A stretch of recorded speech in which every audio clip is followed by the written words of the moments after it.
Hi, everyone. Hello. How are you? I'm well. How are you? I'm good. Hey, everybody. Good. I'm Cass. Hi, I'm Lena. Welcome to Unhinged Greeks. Yes, this is our fourth episode. Episode 4. Special announcement. First and foremost, it is my little son's Phoenix's birthday It today. is. Happy birthday, Nixie. Happy birthday, Happy Phoenix. birthday, my little patata. He is turned 7, and happy belated birthday to you. Thank you. Because this was my parents' birthday on the 21st as well. So happy birthday to them.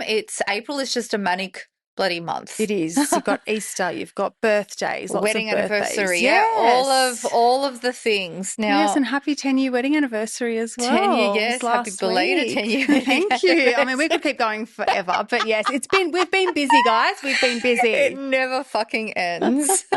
And anyway, so what are we here to talk about this week? Well, I just want to know what's sending you over the edge this week before we get into anything. Actually, this is probably a good segue to our topic of choice.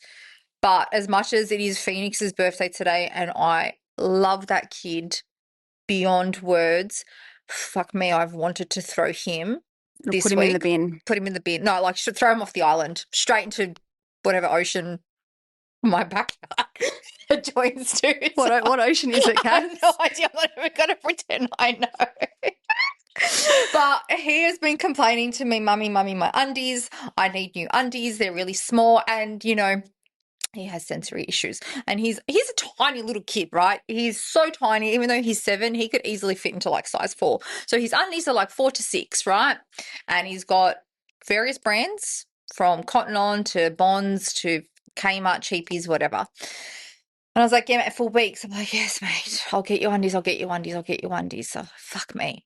The other day, I was like, before I pick them up from after school care, I'm going to go to the shops and I'm going to get this kid undies. So I went to 3 different stores. I went to Cotton On, went to Target, went to Best and Less. So I got him 3 different brands of He had a undies. smorgasbord of underwear. This child. Of undies. I spent like $50. And it wasn't even part of his birthday present. No, it was just like a normal. I was just like, this kid, it's normal life. We all need knickers.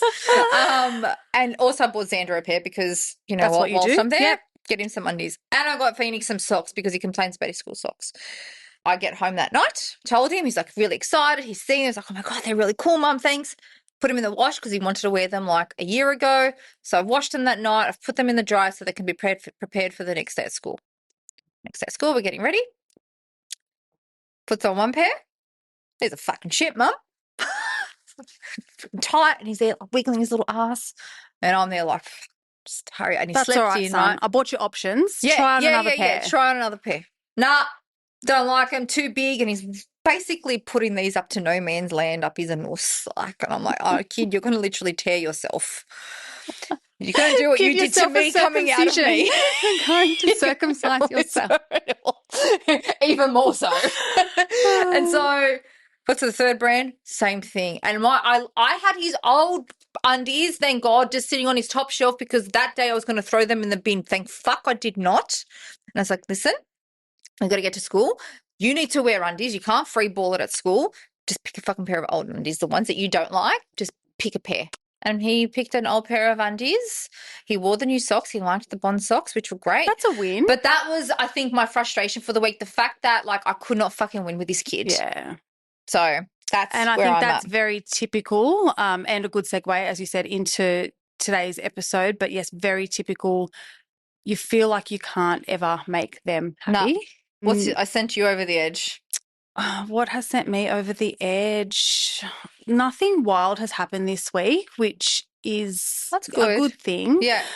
I'm just really tired. Like, from the inside of my soul, I feel like I'm the walking dead. I think I've just bitten off a bit more that I can chew with working. So I've actually recently reduced my hours at work. Since having the kids, I've always worked part-time, but part-time over 5 days to fit in with their appointments and extracurriculars. I've now gone to 4 days to have a day free for life admin. Like, I had piles of dry cleaning to be taken. I had piles of alterations that needed to be done. They still haven't been done. They still haven't been done. And I've been working these part-time. There is no time between, so my husband's self-employed. I need to do some paperwork, compliance stuff for him. We've got another little side hustle happening as well, like a little online business. That requires work. Podcast requires work. I feel like I'm in front of the laptop. My eyeballs are going to fall out of their fucking eyes. Mm. It all brings me joy. It's fine. I'm happy to do it, but it's a lot. And then you've got to spend time with your kids and you feel, I think maybe I just feel a little bit, I'm tired, genuinely tired, but I feel a bit guilty because I haven't spent as much time with them as what I normally would this week. Yeah. But that's life. That is life, and life throws you a lot of fucking lemons. And it's just what we do with it that week. Speaking of lemons, let's talk about parenting an ADHD child. Segue. I feel like fucking sometimes I've been given a lemon. The poor kids. I know. It's hard, isn't it? Like there is absolutely nothing that can prepare you. Parenting is hard. Mm. It's hard with a neurotypical child because you don't know what you're doing. And your first child, in our case, both of our first borns are allegedly neurotypical. Yeah, I mean, I use that term loosely. But it was hard, right? Because we didn't know how to be a parent and we're learning our child. Then these second borns come along and they have just thrown us into neurospicy world and no one tells you how to deal with it and everyone is completely different. So no one tells wild. you how to parent, full stop. No, I think, correct. yeah, like to the point when James and Xander were brought into this world, we had friends that are already parents and stuff, and they can give you all the advice and opinions, and there's Instagram and internet, but they don't come with a manual. You do not come with a mum manual, and you just go with it, right? And you're still going with it. Every single milestone, it's new. It's always a first. It's always a first. Yes. But then, yes, you get thrown into this world of neurodiversity, and like it literally punches you so deep in your core. It uppercuts you multiple times a day. Whether it's a good day or a bad day. It is the hardest thing ever. Yeah. And there's no one size fits all to parent because the children are so different and they can give you whiplash with, how they are. Like you think, okay, we've got a routine or for this or we've got, like a favourite food that they they finally like, and you cook it the next week and they throw it across the room because they're like, I don't like this, mummy. I fucking hate this shit, mum. Yeah. The worst mum ever. So in our case, both of our case, it's our youngest. Yes. So Tom and Phoenix. Talk to me about Phoenix, the early signs. What did you notice first? So Mr. Birthday Boy, Mr. Nixie, I just knew he was different from about the age of 2, right? Same. And to their babies, right? And he was the cutest baby. Oh my God, like he was my little patata. He just was this fat little. He was so cute. Squish. And was he a good baby? He was good. And, he was also very into COVID. And Xander was only 2. I mean, you've obviously got the 14-month difference. I've got literally 24-month difference. So much like very close, right? Yep. So Xander was still needing me. I would attend to Xander and I would literally just pop my tit out, feed Phoenix, change his bum, and then straight to lie down, to bed, either on the mat, Thomas on the couch, or whatever it was, yep. or to bed. And he was just independent, just looked after himself. He had no choice in the matter because I had to attend to a 2-year-old. So he was a good baby. Same. He ate food. He ate whatever. I then even did like baby-led weaning with him because it was very different. I was like, you're going to be more self-sufficient. Let's try this method. And he was good. But then I guess part of me was starting to compare to what Xander was doing at that age. And we know we shouldn't compare, right? But it's only natural. When you've got 2 boys so close next to each other, they're brothers, you're going to say, okay, well, A, reached his milestones at this age and Correct. B, is or isn't meeting them and should I be worried? Yeah. And I remember, I don't know if you remember this, but I remember a conversation we had when just after we had Phoenix and Thomas, and we both said, we feel like we're waiting for the other ball to drop, like it's too good to be true. Too good to be true. Like we're too lucky and we're waiting for something to happen. Mate, she came in like a fucking wrecking ball. Fuck, here they are. Here we are. Mate, did it come. But yes, he was about 2 or 2.5, and I have a really great pediatrician who also specialises in neurodiversity and things like that. So it's very behavioural So you So took him to the pede so at I like two took and a him to the half? ped at about 2.5. Yeah, he's already he had this ped allocated to him from the time he was born, Yeah. like just at the private hospital that I was at. And it was like, oh my God, I'm so happy I have this pediatrician. It's like obviously the stars aligned for me. And there were things I guess that the ped picked up on, but he's like, oh, nothing we can really do. And then we were doing regular appointments. And as Phoenix became, like speaking and things like that, then we went through a psychologist because Phoenix was a very anxious kid. Like when my little happy, cute little slothy potato turned angry at the age of about close to 3. I don't know how many that is months. Like math is not my Oh, by strong that point. point, we don't We do, don't we're yeah, in the months, but years, yeah, he was okay? The close to months 3. stop at But 12 months, guys. he was so angry and would scream, and things that would be easy, like getting dressed and ready for the day and getting ready for daycare, was not easy. It was really hard, and I never known a child to be so angry. They had no reason to be angry. I'm literally still wiping your ass. I'm putting the food on your plate, like I'm bathing you. What do you have to be angry about? But like there was something within him. Yeah.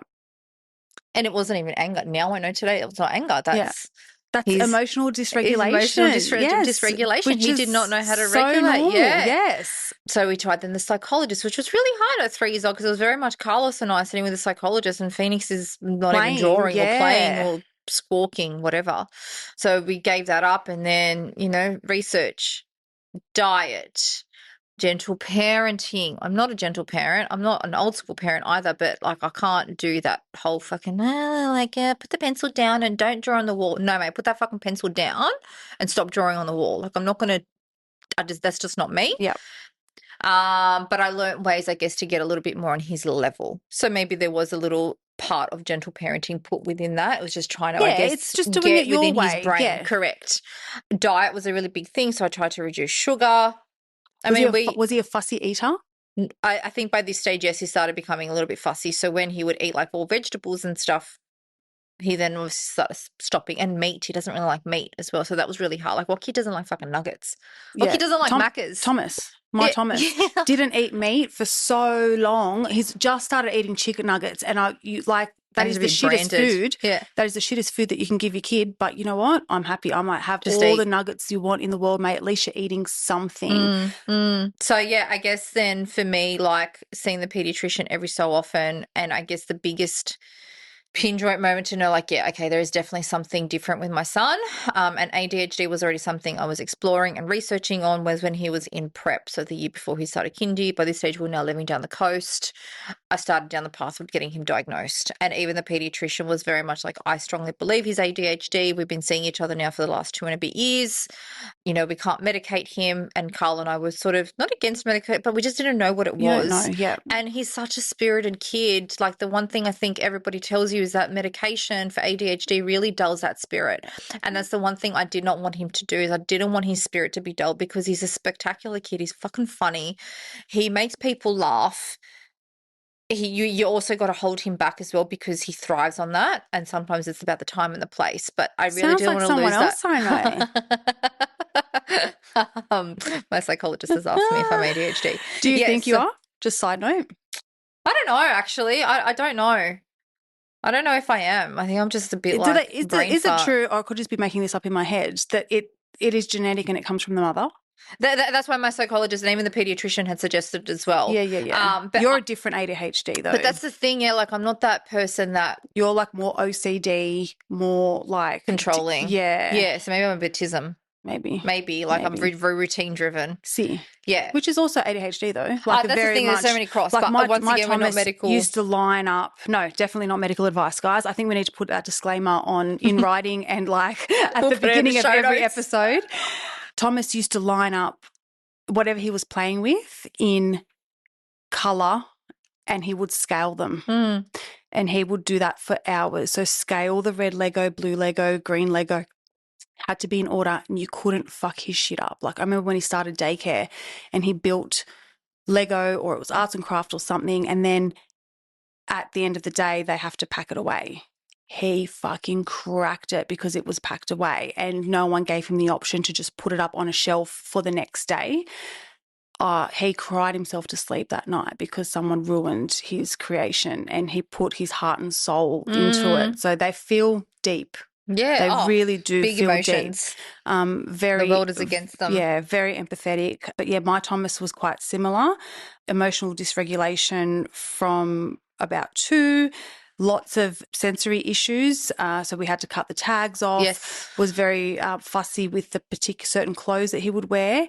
He wore cotton pajamas every day. I sent him to daycare and preschool for 3 years in his pajamas. We put him at the beach in Yeah, pajamas, I yeah. And remember. I was Yeah. mortified. And I remember the educator saying to me, Lena, calm your farm. He's not going to be wearing pajamas at 21 when he's at work. Like he will. And I was like, are you sure? Like, because, he seems very BT does though, and she's 40.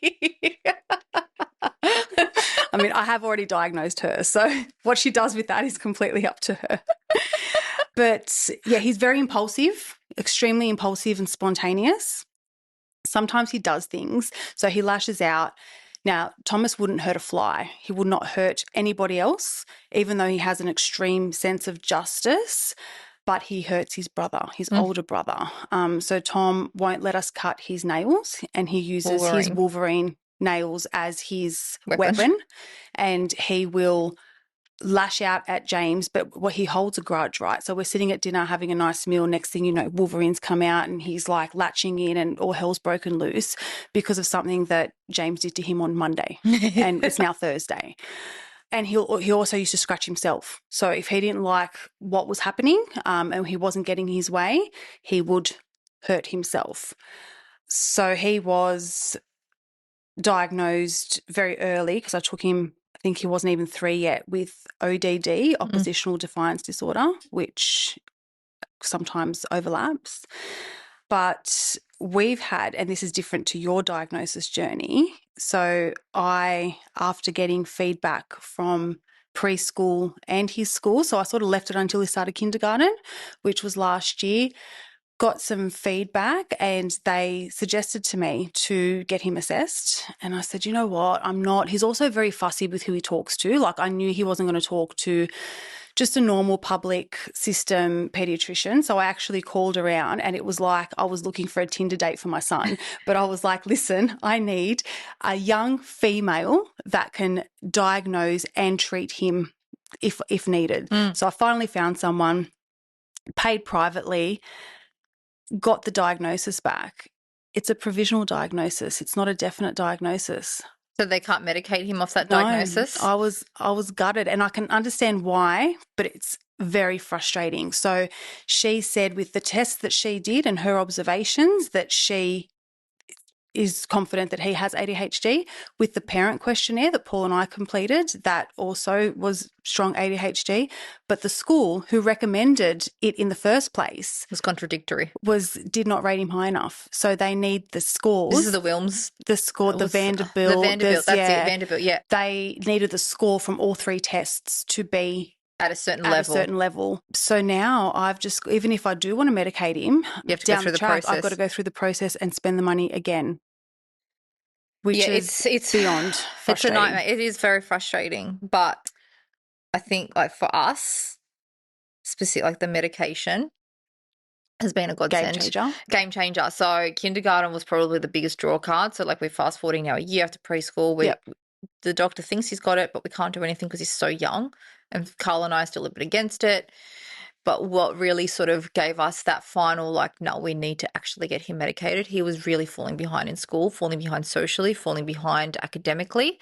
And I mean, academics for me, I couldn't give 2 shits because that's what the teachers' jobs are. They get paid to teach them how to read. And they'll catch up eventually, he'll catch up eventually, right? Because he started early. And no shade, like he did. He started early, like he was an April baby, but that's also partially because I just felt like he was street smart enough to start. Yeah. And I was like, you know what, you'll do it. You've got your older brother. So that, whilst they're 2 years apart, they're actually a year apart in school. So from a maturity level, yes, he did start early. And then we got him the actual proper diagnosis in term 4 of kindergarten. When did you start? The school holidays, the spring school holidays, the September. We got Ritalin. Yep. I think it was like half a day that we were starting off. I actually can't remember. It was so long ago now. Phoenix got 4 awards that term. I remember.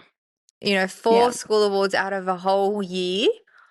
of being at school and just to get four makes me emotional just Yeah. talking about it. But yeah, like it ramped up, and then we were seeing the pediatrician every 6 months. And we had to up his diagnosis because he was getting bigger and stuff. So his spirit didn't die. He was still funny. He was still crazy Phoenix. But then you would notice when the meds were wearing off. So that's when the doctor came in. Let's up it, let's up it, let's up it. So now he's essentially on 2 tablets a day. We're now, 2 years later, give or take. And he still has his moments at school. He's still behind, but now we're in tutoring.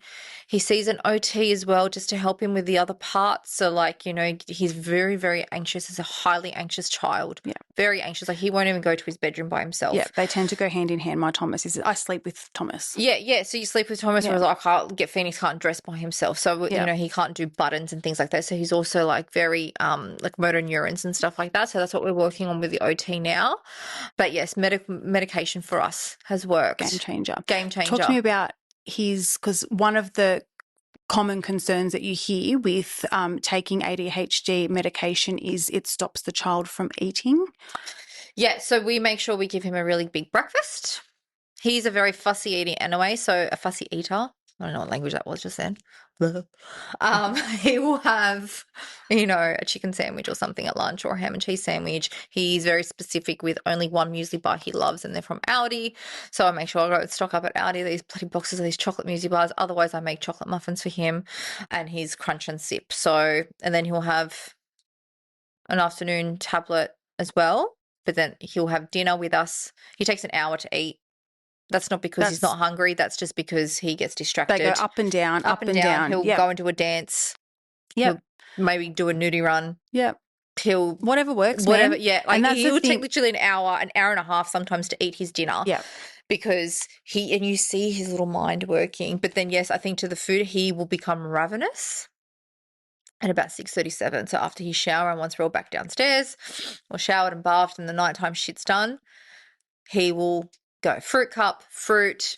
He will get up and go. Up and goes is like the best things ever for him because at least I know like they're a bit filling. Yeah. I've tried to make him my own up and go, but not. Don't blend two Weet-Bix mum with some chocolate because it doesn't taste the same. But yes, and you know what? I'm all for like eat whatever, like good yogurts. He loves yogurts. He likes a specific brand of yogurt. So he eats all the good food, but yeah, he will catch up. And his weight is going up. So he's in about the 80th percentile for his height and his weight. So nothing of concern there. Yep. The pediatrician's happy. His speech is great. The OT is helping us with the other little things. He communicates he communicates. He talks really clearly. He's doing really well at school. He's now gone up a level in reading. He's gone like this year, like this school term. We're only in term 1 and he's come back with like 9 little green slips already, which is really nice. And the teachers are on our side. So like, he gets, I guess, with his homework, we might not get to his homework every week because it just depends on the time of the day. Like we lead very busy life. Carlos is away a lot. So I'm often like single parenting, part-time parenting, so after school care, after school activities, sitting down to do the homework, I have a very small window where his brain is ready to function. Yeah, Thomas actually this entire year, he just refuses to do it. He's like, no, Mum, I do my learning at school and when I'm at home, I just want to be a kid and play. And you know what? I can't argue with that. Yeah. Like I really cannot argue with that. We get special leeway from teachers for that. Yeah, but he's so similar. I think that his teachers this year, I feel like they're really on his side. The teacher can make or break. I do feel that sometimes a common misconception of an ADHD child is that they're too hard. They're too hard. Well, so the teacher puts them in the too hard basket and just basically tries to ignore them as much as possible. Into that really well, the hard parts. Yeah. Yeah. And that is a hard part is you always have to advocate for your child. And I'm happy to do that. I will do that till the cows come home, but it's fucking exhausting. Because you're always on high alert, right? Well, you're already exhausted anyway. Yeah. Because what would be you look at Xander or James getting ready for school, it's they wake up, they go make their breakfast, they for the cereal. They brush their teeth, have a shower, get dressed, make their beds. They're downstairs, their socks are on, their shoes are ready to go, their lunch is packed in their lunch box, in their lunch bag, in their school bag, and they're ready to go. But while that's all happening is then we're like getting Phoenix and Tom ready, and it is torturous. I would say 90% out of a 5-day week getting Phoenix ready. Like there is streams, there are tears, From both of Both of us. you, yeah. Because, and they say, keep calm, keep calm. But for fuck's sake, when it's happening, you're literally being abused from the time that they've opened up their little eyeballs at like 7:30 in the morning. You're being screamed at, whether it's the undie situation that I said that happened, or whether it's because they loved Weet-Bix yesterday and now all of a sudden they fucking hate it and you've got to get them to eat something, or they do refuse to put their sock on the right way. And you're watching them, and because they're not medicated, they've just woken up, and he'll be there naked and he'll have his socks in his hand. And you just can't figure it out. He just can't figure it out. Yeah. And then he'll go and do another activity and he'll go and get his book. And he's They're like, Mummy, called can I read side to you? quests. They're called side quests. So it's not easy. And it's literally, I've had my neighbours commenting like, yeah, we hear you, Cass. Yeah, my neighbours, one of them came over once to ask if I was okay. And like, it was a welfare check on me because I was just going off. And then I felt like, again, shame, guilt, Yeah. like just, and I'm like, Because you couldn't just. I'm doing my best. Like, You're doing your I'm best. doing You my couldn't best. hold I'm it not together. murdering them, even though I want to. Well, we often reach out to each other. I mean, yeah. there's been many texts. Absolutely. And But, calls. I mean, I can't start work. I would not be able to hold down a full-time 9-to-5 job because Thomas has school refusal, but has since daycare. Yeah. I used to drop him off to daycare and he used to hold on to the side of the door with his feet up on the side of the door, like blocking to go in because he would just, and so like these days, he'll dress for school fine. He knows he's going to school. Yeah. It's where like we get to school and I just don't know what I'm going to get. He might not get out of the car. He might stop walking halfway to school. Like I'm a weekend at Bernie's. Like he just stops. And then like, so if I do kiss and drop, which the teachers were the ones last year that said to me, get him out of the car. Well, no, they said to me, don't walk in with him. It's too upsetting. If he wants to do kiss and drop, let him. And it was a novelty for him back then. Yeah. So I was like, cool, no worries. Then I'm doing the U-turn around the roundabout to leave. I've, dropped them off. Bye, boys. Have a good day. And I'm watching them, little cuties walking. Poor James, like the elder brother is like, what do I do? He's just stopped. Like I can't drag him. I can't do. He's just stopped. So he said, I've got to like go back around, park the car. I'm laughing, but I'm not just because it's the reality and it's shit. And then we'd make all these pinky promises and everything. And I'm like, no tears today, buddy. No, Mum, can you please walk me in? Yeah, sure, no worries. And we get in the door and he runs away. He'll run away or he'll start crying or he'll just lock up into a plank position and just say, no, no, no. I get it, mate. You hate school. And in another life, I would homeschool him. Mm. That's where I know he would feel happiest and safest. But selfishly, I don't have it in me. I'm not a homeschooler. I'm not one of those. I'm just not. I couldn't do it. I mean, I couldn't be with my children for 24 hours a day. No. So, I'm like, buddy, we've got to go. You've got to go to school and you've got to go for it's like, 5 days. I got to work, you've got to go to school. That's life. It's life. Suck it up. So, look, I think having a diagnosis doesn't change anything. It just helps you understand, and it helps you understand your child and the best way to support them. Yeah. I think another hard part is like going to the judgment and then people's, I think like, let's talk, we're Greek. I'm going to put it out there. I'm going there. Go. What was the response from the Greek side of your family as opposed to the white side of your family? So there is nothing wrong with him. Mm-hmm. Of course not. There is nothing absolutely wrong with your son. You were like this as a child, Cass. This is of normal. Course, it's genetic. This is a healthy little boy that's just, being a typical little 5-year-old or a typical 6-year-old, and you're not parenting him the right way and you're not reprimanding him enough and you're giving him a lot of sugar and you're feeding them a lot of shit and you're just spoiling them. So it's your fault. It's my fault, yeah. And I can't believe you're medicating them and drugs are fucking bad and doctors don't know shit. I'm telling you, mate, I've heard it fucking all. Like it took me actually a long time to open up to my mother and tell her that he was diagnosed and was on medication because I knew that I was going to cop the backhand, and then Mum's like, I can't believe you didn't trust me, blah, blah, blah, blah, blah. Like, yeah, like, you know what, you got to do what you got to do, but I still don't agree with it. And I was like, you know what? Like, you see your grandson a few times a year. You don't know, you're not there every day. You're not living it. You don't see what Carl and I do. And you know what? This is my fucking family, and I'm going to choose and raise my children, what is best for us. Of course. So that was the Greek opinion. The white side, My mother-in-law is the best. She's got 3 sons and she has been there. She knows what it's like and she's completely honest. She doesn't actually, you know what? She doesn't even get involved. She No, doesn't yeah. even give me an opinion. Yeah. She just will sit there and like she comes over quite a bit and she has seen me like just cry at the kitchen sink because it's just been really bad. But she would just be like, "It's okay, Cass. You're doing your best." Yep.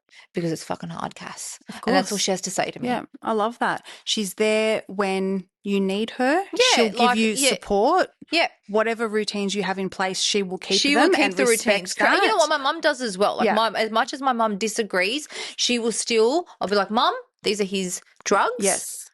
Give it to him at these times." And Yeah. mum will do that. Yeah. She doesn't agree, but she does Yeah. follow the routine, Which which is is nice. helpful. Yes.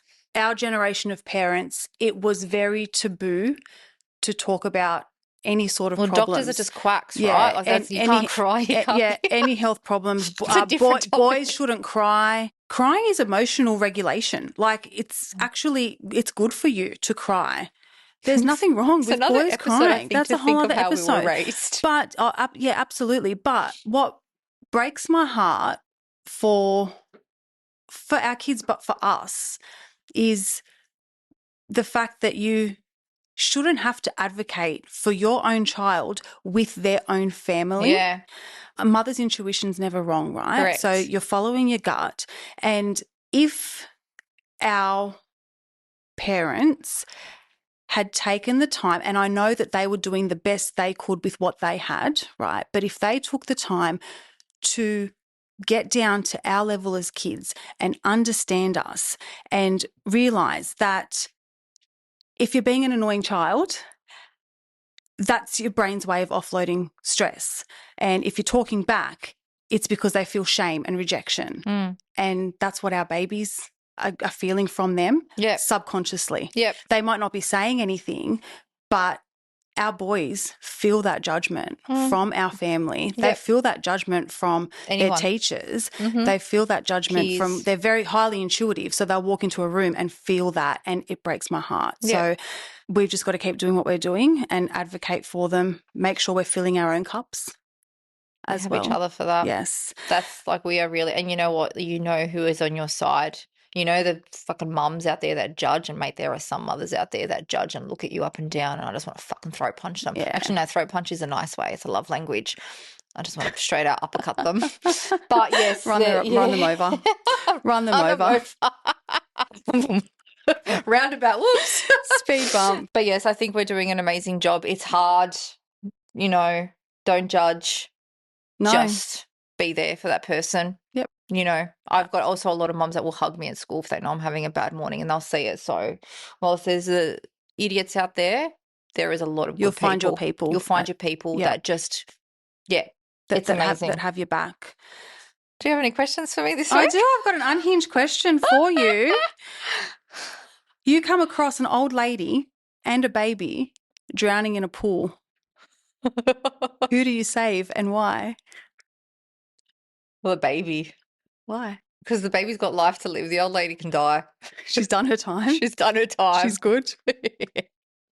Yeah, she's done her time. The baby's on to make new things. The the old baby's there to understand what ADHD of the future is. That old lady was the one whose children are suffering today. She was the judgy. She was judging the judge back in the day, so she can go. She's going down. That was actually pretty easy. I was like, yeah, the baby, straight Yeah, out. I was also baby as well when I thought about it. A baby? Yeah. Like, I mean, for a mum, it's a no-brainer. How right? old is the lady, though? I mean, let's say 62. I mean, that's not old. No. But yeah, fuck, she can die, though. Yeah, okay. Value. Put value where it belongs. Bye, Felicia, that's right. All right. What lie do you tell yourself that you start believing? I am capable. I can do this. I don't need sleep. Tired is just a mindset. I got this. It's basic. It's basic life. Basic life skills that you don't really have, and you're just faking it. I've been winging my whole life. Winging it my whole life, faking it till I'm making it. So, yeah, just keep telling myself, yeah, you got this. Easy, you can do that. That's the best. It may or may not come to fruition, but Sure, we'll YOLO, go with give it a it. try. Well, thank you, Thank fellow you. listeners. Thanks, Corns. It was Thank another you. fabulous episode. Don't forget to like and subscribe, everybody. Please, the highest ratings help us get more followers and more listeners. And stay in your earlobes for a little bit longer, please. Correct. So follow the socials, and we'll speak to you all next week. Thanks. Ciao for now.